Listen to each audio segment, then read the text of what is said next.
How do you see them coming out of this with just a continued sense of purpose, a continued sense of dedication and enthusiasm? I mean, I know this is hard looking at this after loss, but how do you see things?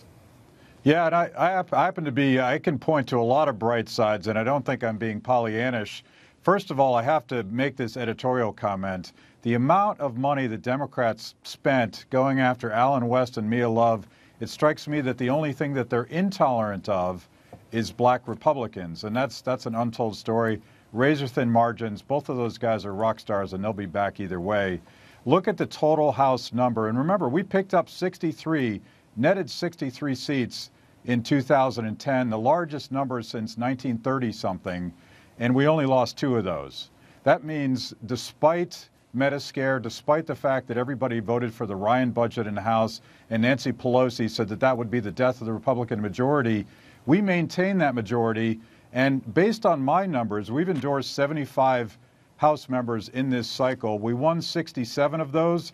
We had 8 gains, 8 pickups, and 5 losses. So we've named a couple of the guys like Joe Walsh and Allen West that we probably lost, but there are a number of new, really principled fiscal conservatives coming in.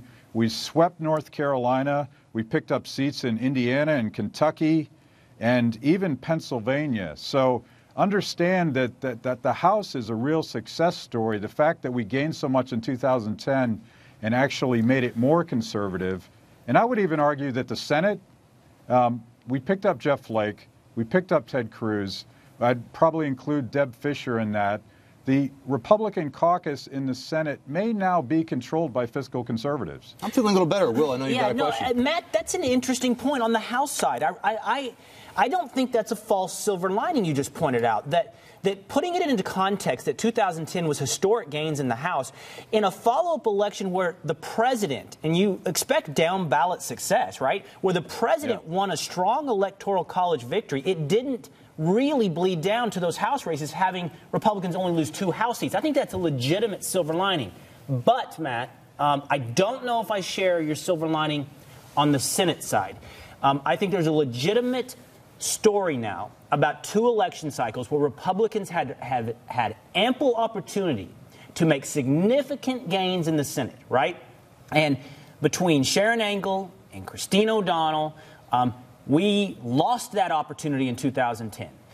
And many are saying now today that Richard Murdoch and Todd Akin are of the similar lesson. I don't really want to debate that, right? We know that Todd Akin was not a Tea Party candidate. We know that Richard Murdoch is not of the same ilk that Christine O'Donnell is, right?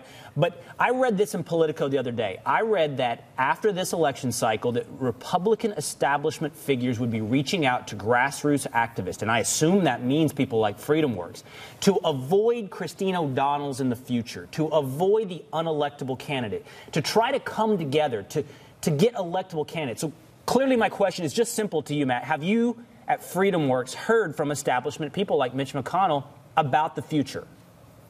Not yet, but I suspect we will have that conversation. And I would say there were no Christine O'Donnells in 2012.